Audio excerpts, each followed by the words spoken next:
Already డయాబెటీస్తో బాధపడుతున్న వారికి kidney దాకా రాకుండా ఉండాలంటే మీరేమైనా సూచనలు చేస్తారా? నంబర్ 1 అండి. అంటే కొంతవరకు జెనెటిక్ ప్రిడిస్పోజిషన్ కూడా ఉంటుందండి. ఇప్పుడు మీరు చూసారంటే 100 మంది డయాబెటిక్స్ ఉన్నారనుకోండి, అందరి కిడ్నీ ఫెయిల్ అవుతుందా? కాదే. ఓన్లీ కొంతమందికే ఫెయిల్ అవుతుంది. కొంతమంది 25 ఏళ్ల నుంచి డయాబెటీస్ ఉంటుంది, వాళ్ళ కిడ్నీలు నార్మల్గానే ఉంటాయి. కొంతమందికి 5 ఏళ్ల నుంచి డయాబెటీస్ ఉంటుంది, వాళ్ళ కిడ్నీలు పాడైంటాయి. సో కొంతమందికి ఎందుకు ఇలా అవుతుంది కొంచెం ఎక్స్ప్లెనేషన్ కష్టం. సరే, అయిన వాళ్ళలో చూద్దాం. లాంగ్ స్టాండింగ్ అన్కంట్రోల్డ్ డయాబెటీస్ అనుకోండి, that definitely effects your kidneys. సరే, మీ షుగర్ కంట్రోల్లో లేదు, 300 మెయింటైన్ చేస్తున్నారు, ఆ టైంలో మీకేం అనిపించదు, ఆ టైంలో అన్నీ నార్మల్గా ఉంటాయి, మీ బిజినెస్లో మీరు బిజీగానో మీ వర్క్లో మీరు బిజీగానో ఉంటారు. కానీ ఏ రోజు అయితే అది ప్రాబ్లం ఇవ్వడం మొదలెడుతుందో అప్పుడు దాని మీద కాన్సన్ట్రేషన్ పెరుగుతుంది. ఇది జరగకూడదు. So you need to be equally important.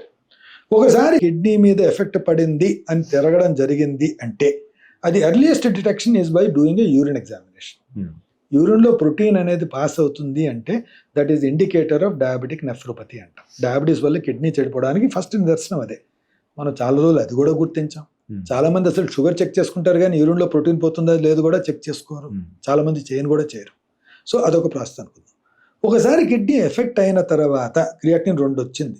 2 వచ్చేసరికి ఏమైంది, 50% ఆఫ్ ద కిడ్నీ పోయినట్టే కదా. సో ఆ 2 నుండి ఇంకా ప్రాసెస్ అనేది ఒక జగన్నాథ రజక్రాలు లాంటిది. ఇది ఒకసారి మొదలైంది అంటే దీన్ని వెనక్కి తీసుకురావడం కుదిరే పని కాదు. మనం జరిగిందంతా ఏం చేయగలుగుతాం, నీ షుగర్ కంట్రోల్లో ఉంచుకొని, నీ బీపీ ఎస్పెషలీ బీపీ కంట్రోల్లో ఉంచుకొని ఈ ప్రాసెస్ని ఇంకొంచెం డిలే చేయగలుగుతామే తప్ప వెనక్కి తీసుకునే అవకాశం లేదు. కానీ ఇవన్నీ రియాక్షన్స్ ఎప్పుడు జరుగుతాయి, 50-60% కిడ్నీలు పాడైపోయిన తర్వాత ఇప్పుడు మనం అంతా దాని మీద కాన్సన్ట్రేట్ చేసి దాన్ని వెనక్కి తేవడానికి ట్రై చేద్దాము అని అనుకునే అవకాశం జరుగుతూ ఉంటుంది. ఇక్కడే ప్రాబ్లం వస్తుంది. మీరు తీసుకునే అదే మందులు, అదే నాణ్యమైన మందులు మెడ్ ప్లస్ బ్రాండ్స్ పై సగం ధరకే.